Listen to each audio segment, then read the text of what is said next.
भारतीय संगीत में लगभग सभी राग समय की पहचान कराते हैं।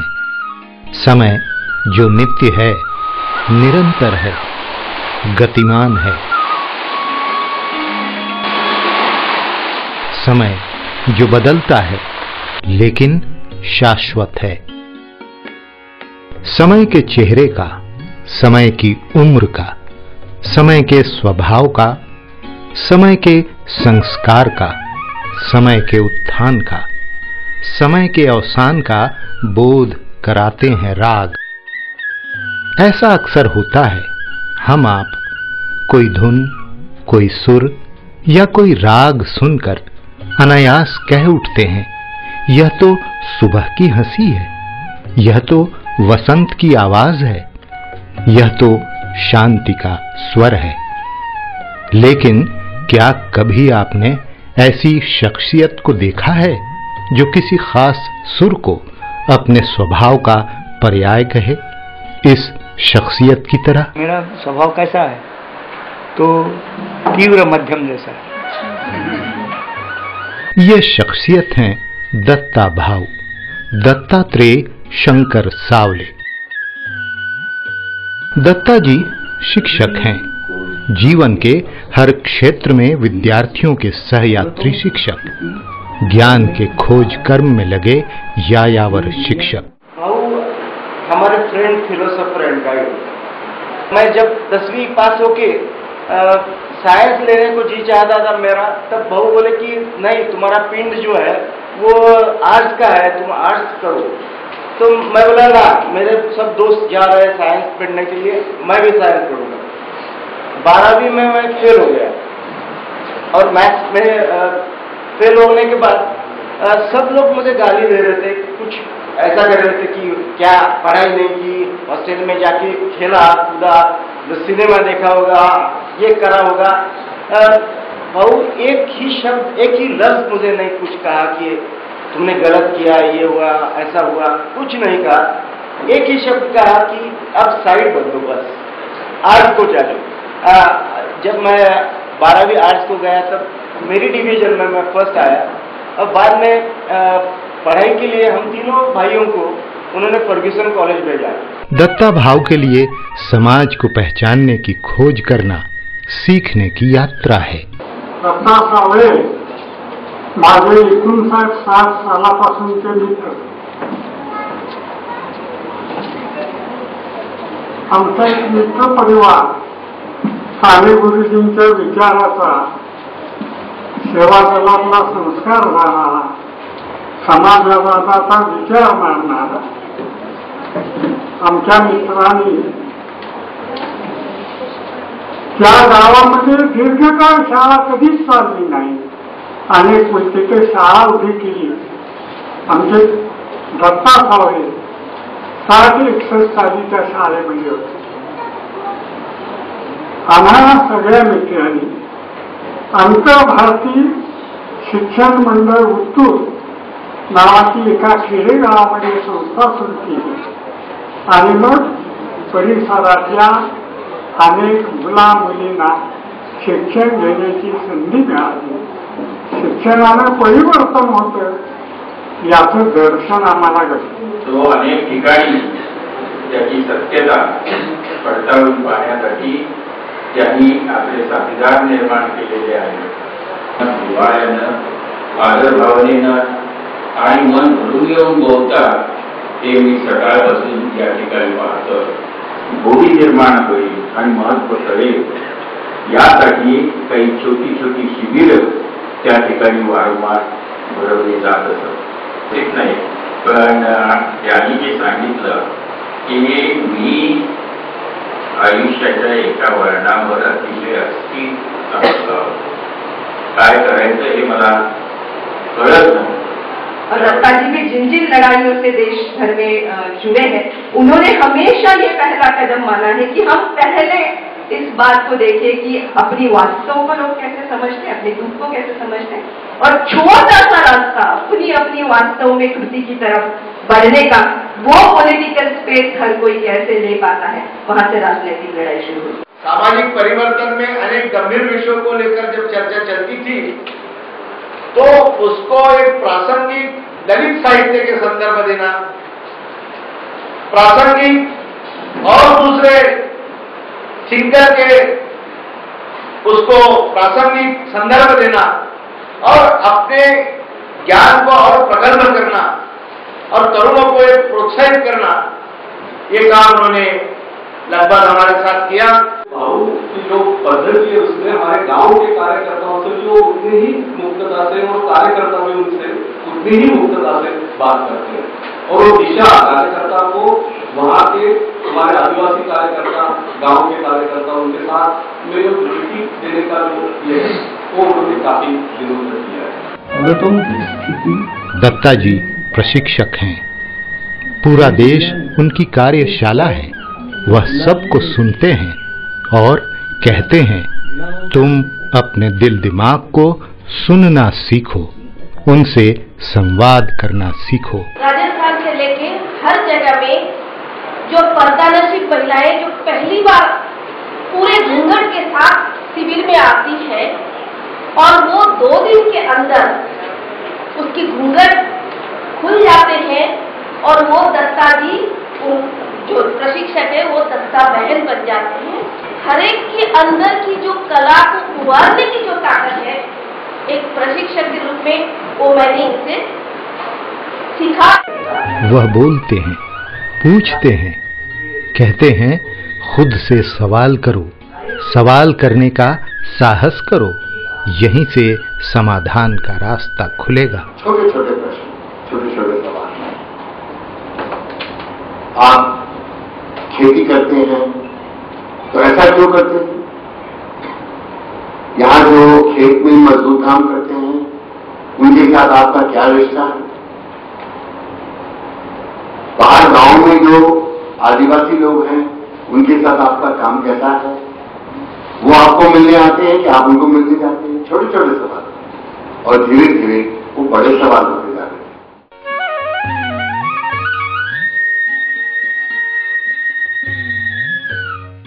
वह मार्गदर्शक हैं, सबके साथ बनी बनाई राह पर चलते हैं, लेकिन चलकर राह बनाने की दृष्टि देते हैं। जब मैं मार्क्सिज्म के प्रभाव से हट रहा था, या सॉलिडेरिटी मूवमेंट के समय की बात है, तब मैं उल्टी दिशा में झूम के गांधीवाद के प्रभाव की तरफ गया था और मैं तो कहूंगा कि मैं गांधीवाद के पिंजरे में अटका था और उससे मेरी छुटका करने वाला अगर कोई एक आदमी है तो वो है बहू। वह जनसंघर्षों के सत्याग्रही हैं, क्रांति के शोधार्थी हैं। उनकी टेक है हर लड़ाई के लिए जरूरी है विचारों की सफाई। अपने जीवन के प्रासंगिक मुद्दों के आधार पर भी जनसंघर्ष का रास्ता तय किया जा सकता है। जेपी गुजर गए, अब वैचारिक अभिभावक के तौर पर मेरे पास आसपास वैसे लोग नहीं हैं, तो मैंने एक तरह से अघोषित कह सकते हैं कि वैचारिक अभिभावक के तौर पे दत्ता जी को स्वीकार किया। वह घुमक्कड़ हैं, अथा तो घुमक्कड़ जिज्ञासा। मैंने वो घुमक्कड़ का काम अपने सर लिया कि जो भी इस प्रकार का प्रयास कर रहे हैं और मेरी मदद चाहिए या मुझे बुला रहे हैं, नए अनुभवों को लेने के लिए मैं भी उनके यहाँ जाता रहा और उनको भी मेरे अनुभव से कोई लाभ हो सकता है ऐसा लगा। ऐसे 25 साल गए थे। शादी के बाद मैंने पूछा भी उनको कि आप क्या काम करते हैं करके बताने का, आप जाते हैं बिहार में जाते हैं, तो बोले मेरा ससुर घूमता है करके बोलने का, बस बाकी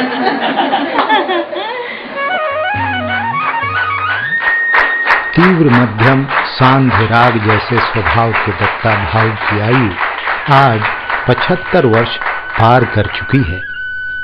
इनका जन्म महाराष्ट्र के एक छोटे से कस्बे में समय के ऐसे कालखंड में हुआ जब स्वराज की डांडी यात्रा में शामिल होकर आम आदमी नमक सत्याग्रह का स्वाद चख चुका था और देश का हर गांव शहर स्वराज के संघर्ष का मोर्चा बन रहा था। जन्मतिथि 1932 है। पिताजी मेरे गाते थे, इसलिए गाने का एक माहौल घर में था। गायक थे और मराठी स्टेज पे उन्होंने बहुत बड़े हस्तियों के साथ काम भी किया था।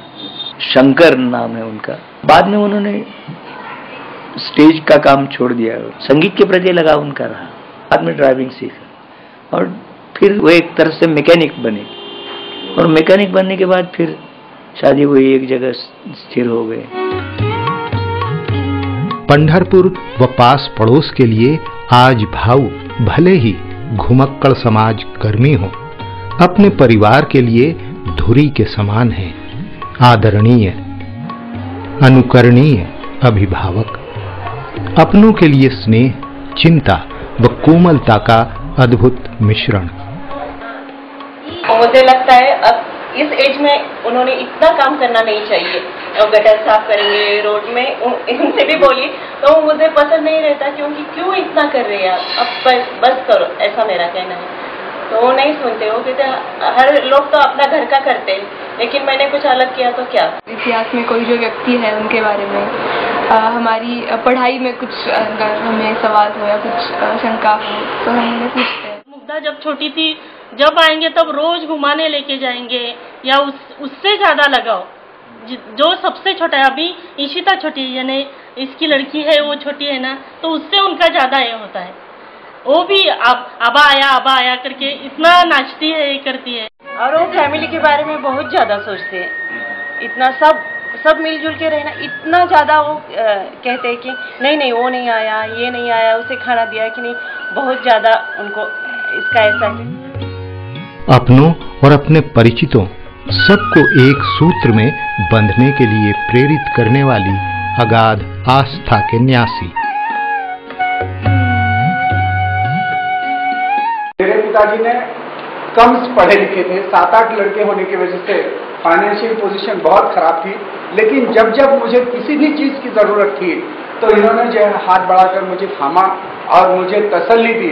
तब चलकर मेरा घर खड़ा रहा। हर चीज में मुझे उनसे गाइडन्स मिली, एनकरेजमेंट मिळा। आई वडिलांना असं वाटत होतं की ह्या मोठ्या भावानी किंवा मोठ्या मुलांनी आपलं घर तसं पुढे यावं आणि पुढे आणावं, आणि तसं त्यांनी केलेलं आहे। भाऊ मला असा भेटला की तो त्याच्या अंगात असलेली चित्रकला, लहानपणी त्यांनी 1-2-3 चित्र काढली दत्ताचं, आणि अशी 2-3 चित्र काढल्यानंतर त्याची चित्र पाहून मी चित्र काढायला सुरुवात केली। त्याची चित्रकला बंद झाली, बाकीचे उद्योग सुरू झाले आणि मी मात्र त्याच्याकडून प्रेरणा घेतली आणि मला प्रत्येक ठिकाणी दृष्टी दिली, त्याची चित्र कसं काढावं, चित्र कसं बघावं, चित्रात काय कमी पडतं, काय जास्त यायला पाहिजे, याची सगळी दृष्टी। म्हणजे मला खरे गुरु जेडी आर्टला, आर्ट मास्टरला वेगळे भेटले, पण खरा पहला गुरु माझा भाऊ हमारे घर में पैदा हुए और हमारे घर का पूरा माहौल बदल दिया उन्होंने। अगर भाऊ हमारे घर में नहीं होते तो हम लोग शायद क्या बनते मालूम नहीं। दत्ता जी ने बचपन में घर और स्कूल में सीखा कि जीवन के सुख दुख को, संघर्ष और कार्य व्यापार को रंगमंच के नाटक की तरह जिया जा सकता है, लेकिन अभिनय से, सिर्फ अभिनय से जीवन नहीं चल सकता। प्राइमरी स्कूल में जब पढ़ता था तो छोटे छोटे नाटक तो स्कूल में होते थे, उसमें हमें चुना जाता था। संगीत नाटक एक महाराष्ट्र की विशेषता है। कई नाटक तो ऐसे हैं कि 70-70, 80-80 गाने उसमें हैं। क्लासिकल म्यूजिक पे, फोक म्यूजिक पे आधारित ऐसे गाने हैं, और गाने के लिए लोग जाते थे, संवाद वगैरह भूल जाते थे। नाटक की कथा वगैरह सबको मालूम है, बस गाना शुरू हो जाते तो बाहर थिएटर के बाहर से लोग अंदर आके कुर्सी पर बैठे, गाना खत्म हो जाए तो ऐसे 5-6 नाटक जिसके 100 साल हुए, 125 साल हुए, आज भी वो बहुत बड़े चाव से मंचन किया जाता है, देखा जाता है। दत्तात्रेय शंकर सावले जीवन की तलाश में किशोरावस्था से ही सतत संघर्षशील रहे, स्वभाव में क्रियाशीलता का गुण विकसित किया। छोटी उम्र में ही पढ़ाई के साथ रोजी रोटी के लिए काम करते हुए वह अपने अंदर के विद्यार्थी के लिए खुद शिक्षक बन गए। 1945-46 में एक अजीब तरह की ट्रेजेडी हुई मेरे साथ और मेरे परिवार के साथ।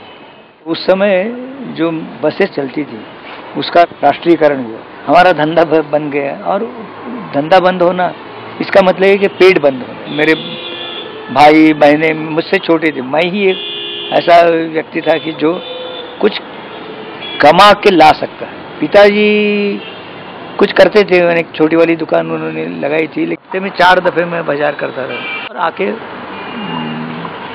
जितना जो भी खाना होगा खाएं और जाके सो जाते थे। जो मेरे पुराने हाई स्कूल के साथी थे, उनकी एक रूम थी, उसमें जाके सोता था। उनके कंपनी में वो अध्ययन कर रहे हैं, मैं थका मांदा खा के आके सो जाना। ये मेरी जिंदगी अलग, उनकी जिंदगी अलग। लेकिन एक असर हुआ कि यार अपने को स्कूली शिक्षा लेनी है बस। पिताजी का दुकान अच्छा चलने लगा, माने घर वालों के पेट भरने इतना आमदनी होने लगी। तो पिताजी ने कहा कि अभी तू ही दुकान में बैठता है। हमने कहा कि हम दुकान में बैठेंगे, लेकिन स्कूल में रीएडमिट होंगे और स्कूल करके आपको मदद करेंगे। स्कूल में किताबों को और घर समाज में जीवन की पढ़ाई, दोनों के बीच के फासले कम होते ही किशोर दत्ता को महसूस हुआ कि शिक्षा के लिए स्कूल जरूरी है, लेकिन उससे भी ज्यादा जरूरी है स्कूलिंग। स्कूलिंग माने किताबों की शिक्षा को जीवन के अनुभवों से जोड़ने की सीख। किताबों से अर्जित ज्ञान से समाज के अनुभवों से जुड़ने की सीख। स्कूलिंग हथियार है ज्ञान मूलक और समता मूलक समाज निर्माण का।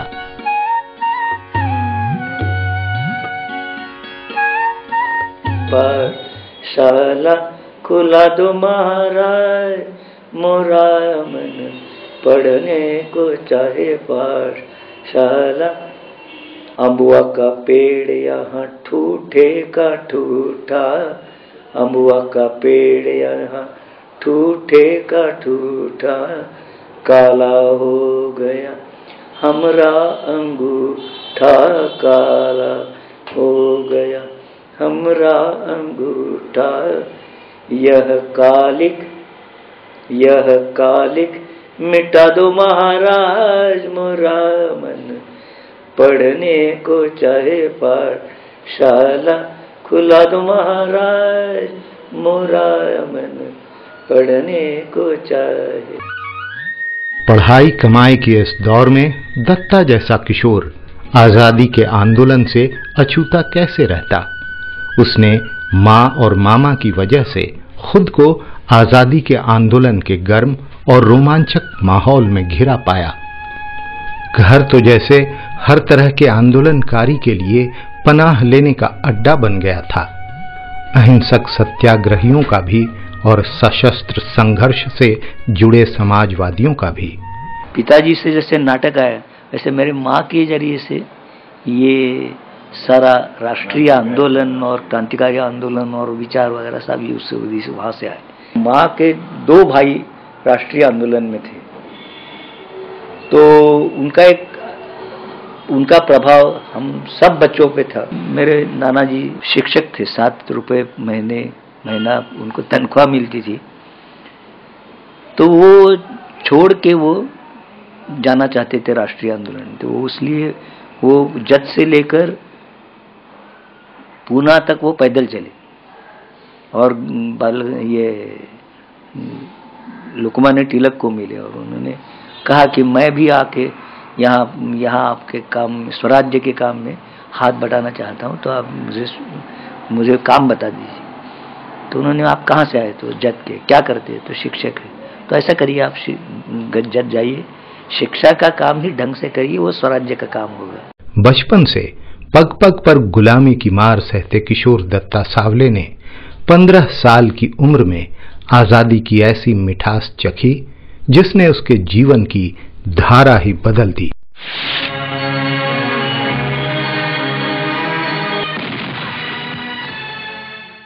स्वाधीनता मिली 15 अगस्त 1947 में, उस दिन मेरे स्कूल में आनंद मनाया गया, जश्न मनाया गया और हर बच्चे को मिठाई बांटी। तो इसमें मिठाई कैसे क्या करेंगे, इसे पैकेजेस करके उन्होंने दिए थे। बहुतांश बच्चे के पैकेज में गुड़ था और उसमें न पेड़ा था, न कोई बर्फी थी, न कुछ था। कि हमारी आज़ादी ही ऐसे भ्रष्ट रूप में हमारे सामने आई। जवानी की दहलीज पर कदम रखते ही दत्ता सावले संघर्ष के रास्ते पर चल पड़े, समाजवादी संघर्ष के रास्ते। इसमें ही एक पड़ाव ऐसा आया जिसके बाद जीवन के हर कदम पर एक मोड़ आया। 50 साल में एक बहुत बड़ी घटना मेरे साथ हुई कि मैं उस समय सोशलिस्ट पार्टी में शामिल हो गया और 51-52 में मैं जेल गया और 3-3.5 महीने का जेल हमने किया, 2 दफे जेल में गया। तो एक तरह से एक्टिविज्म के खिलाफ जाने की प्रक्रिया शुरू हुई थी। ग्रेजुएशन हुआ, शादी हुई। एक गृहिणी, समर्थक और निकट सहयोगी के रूप में पत्नी विजया की सहभागिता ने दत्ता जी के सामाजिक जीवन की आधारशिला रखी। 1970 में उन्होंने एमए तथा वर्ष 1974 में एमएड की डिग्री प्राप्त की। दत्ता जी शिक्षक बने। बाबा साहेब अंबेडकर द्वारा स्थापित गौतम विद्यालय के हेड मास्टर। मैं शिक्षक बना 1963 में और 63 के बाद हेडमास्टर बना 1965 में। दत्ता भाऊ ने आजादी के आंदोलन में गांधी को देखा, एक महान शिक्षक के रूप में जो आजादी के आंदोलन में निहत्थे आदमी को, गरीब समाज को नायक बनाकर आजादी और स्वराज को परिभाषित करता चलता है, जो किसी की परीक्षा नहीं लेता, आत्म परीक्षा लेता है। दत्तात्रेय शंकर सावले ने बाबा साहेब अंबेडकर को नजदीक से सुना, जो कहते हैं, पढ़ो, अपनी चेतना जगाओ, संगठित हो, संघर्ष करो। बाबा साहेब ने विद्यालय की स्थापना करते हुए कहा, मुझे दलितों के दलितत्व को नष्ट करने वाला ज्ञान केंद्र चाहिए। अपनी मुक्ति अपने हाथ में है और अपने ही अनुभव से हम दुनिया को समझ सकते हैं, अपने को भी समझ सकते हैं, अपनी ताकत को समझ सकते हैं, अपनी कमजोरियों को समझ सकते हैं। तो ये प्रशिक्षण नहीं, ये पढ़ाना नहीं, ये पढ़ाने से अलग है। उसमें मैं लगातार एक्टिव रहता हूँ, लेकिन बगैर ऑर्गेनाइजेशन इसका कोई मतलब नहीं है। यदि आपके पास ऑर्गेनाइजेशन हो तो कॉन्शियसनेस एक स्ट्रेंथ बन जाती है। और फॉर्चुनेटली मेरे शुरू के काम में एक तरह से लड़ाकू, जिनमें एक समझ है, ऐसे संगठन थे, भूमि सेना और पैंथरी दोनों तगड़े समाज समूह समाज मानते थे महाराष्ट्र में, तो उसका मुझे फायदा मिला। लगभग 15 वर्षों तक स्कूल के शिक्षक रहकर दत्ता जी समाज में निकल पड़े। देश के हर दलित, आदिवासी समाज और गरीब अबला स्त्री समाज को अपना शिक्षण केंद्र बनाने। शिक्षक किताब के ज्ञान को अनुभव से जोड़ना सिखाता है, लेकिन उसे लोगों के अनुभवों को समझने के लिए उनकी भाषा से खुद को समृद्ध करना होगा। और मैंने स्कूल छोड़ा, मैंने रिकग्निशन दे के आदिवासी इलाके में गया, वो 1975 में। अनुभव ये शिक्षा का सबसे महत्वपूर्ण मुद्दा है।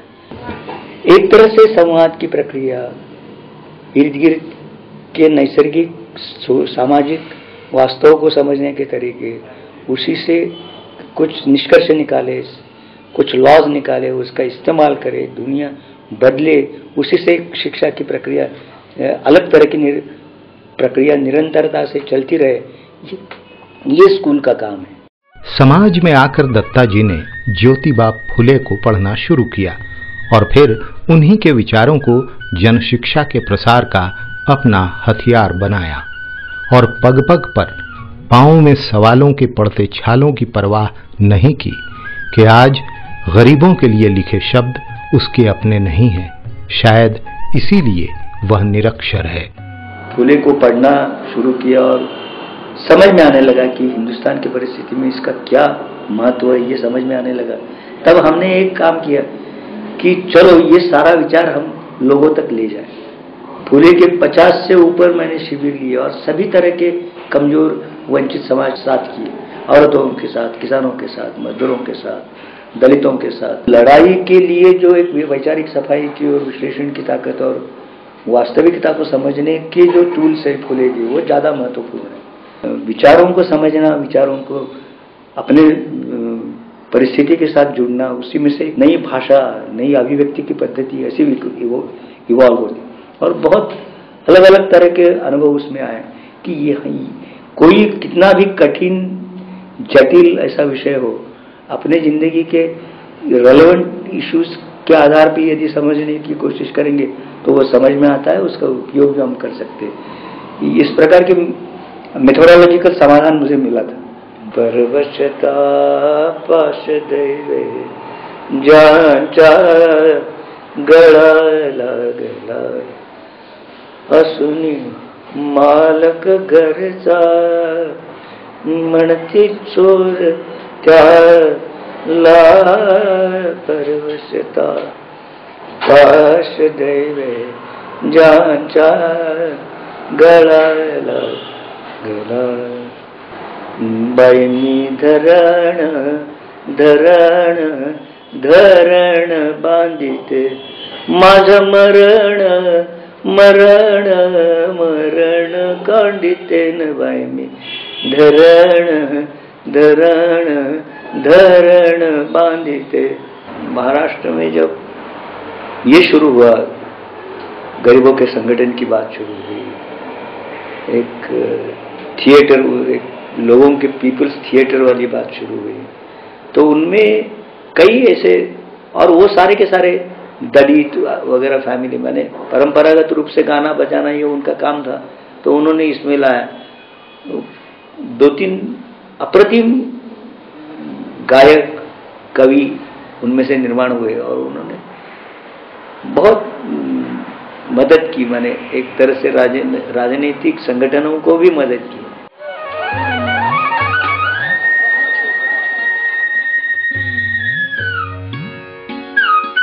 1974 की बात है। तनपुरे महाराज यहाँ एक यज्ञ करने का संकल्प किया। जिस वारकरी संप्रदाय ने पुरोहितशाही, यज्ञ, वैदिक परंपरा इसके खिलाफ बगावत शुरू की, अब उसी वारकरी संप्रदाय के एक संत यहाँ यज्ञ कर रहे हैं। सावड़ी जी बड़े बेचैन हो गए, नहीं, इसके खिलाफ कुछ न कुछ तो हमें करना चाहिए। तो फिर हम लोगों ने यहाँ आकर के सभा वगैरह का आयोजन किया। यहाँ के पुरोहित तबके ने बहुत ही हमारा विरोध किया। जब हमारी सभा हो रही थी तो हम पर ईंट पत्थर फेंके गए और फिर पुलिस ने हम ही को गिरफ्तार किया और हम ही को मुकदमा दायर किया। तो जब हम लोगों को शोलापुर ले जाया गया तो फिर बाबा अढ़ाव, मैं, अरुण लिमय और अजीत सरदार, हम चारों ने अनशन शुरू कर दिया और फिर 7 दिन तक अनशन चलने के बाद, उस समय शायद शंकरराव चौहान मुख्यमंत्री थे, तो उनको फिर वे सब मुकदमे वापिस देने पड़े। और एक जो महत्वपूर्ण मुद्दा था कि वारकरी संप्रदाय ने यज्ञ नहीं करना चाहिए, ये मुद्दा जनसाधारण के सामने लाने के लिए सावड़े जी ने इतना एक बड़ी हिम्मत से कदम उठाया था। महाराष्ट्र में वारकरी सांप्रदायिक नामक विठोबा का कल्ट वाला ये है, तो उसमें ज्ञानेश्वर, तुकाराम, नामदेव वगैरह ये संत हुए, तो उसमें औरतों के जो गीत है, औरत संत जो है, खासतौर पे बहनाबाई है, जनाबाई है। जनाबाई एक अनपढ़ गवार दासी अपने को कहती है और उन्होंने अभंग बनाए हैं। और ज्ञानेश्वर की भगिनी मुक्ताबाई, वो पढ़ी लिखी ज्ञानी है, डेप्थ है उसको, तो उनका दोनों का संवाद है, ज्ञान और भक्ति इस पर अजीब। और उसके गीत की इतने मजेदार हैं कि इससे अपनी जो शक्ति है उसे जगाने की ताकत उसमें है। जनी जाय पाणी आसे मांग धावे ऋषिकेशी, जनी जाय पाणी आसे। जनी पानी भरने के लिए जा रहे हैं और भगवान उसके पीछे पीछे जा रहा है कि तू तकलीफ मत उठा, मैं पानी भर लूंगा, तू बैठ। पंडरी का विठल का अवतार वो तकलीफ देने वाला अवतार नहीं, डराने वाला अवतार ना। उसके पास सुदर्शन चक्र है और किसी को मारेगा वगैरह, ऐसा सेवा करने की इसकी इच्छा है और वो भक्तों की सेवा करती।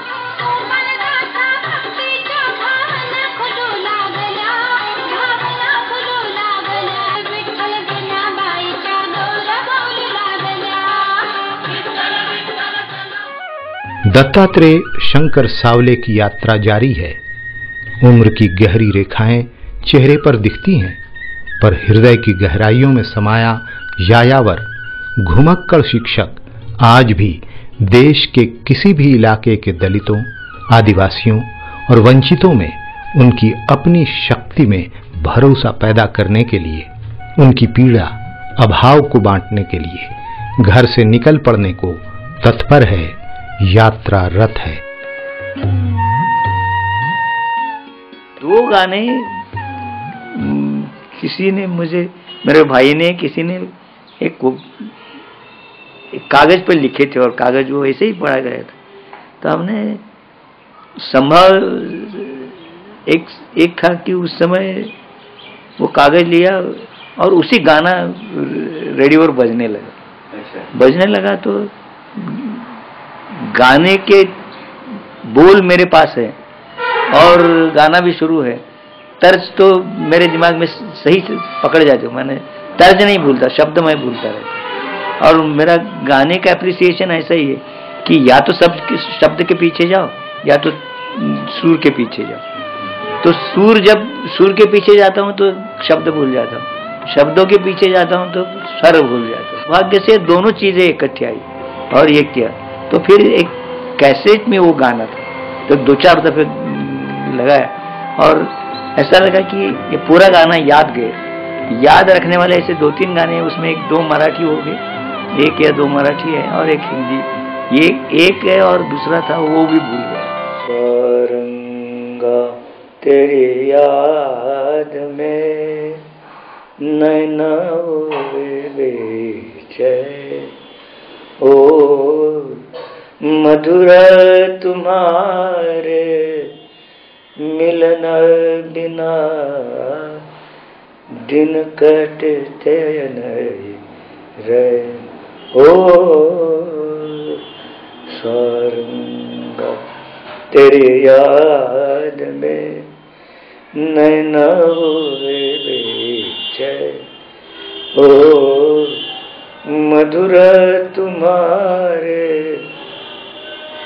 मिलन बिना दिन कटते नहीं है।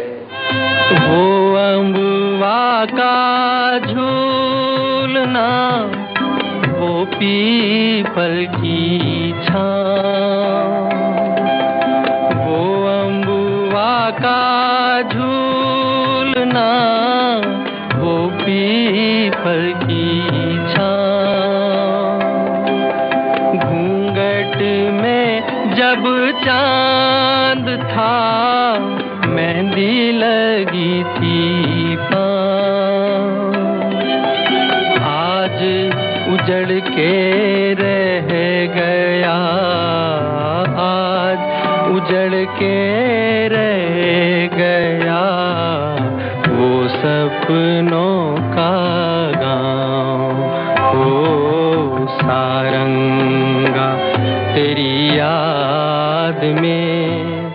संग तुम्हारे दो घड़ी बीत गए 2 पल, जल भर के इस नैना आ जाओ रे ओ जल।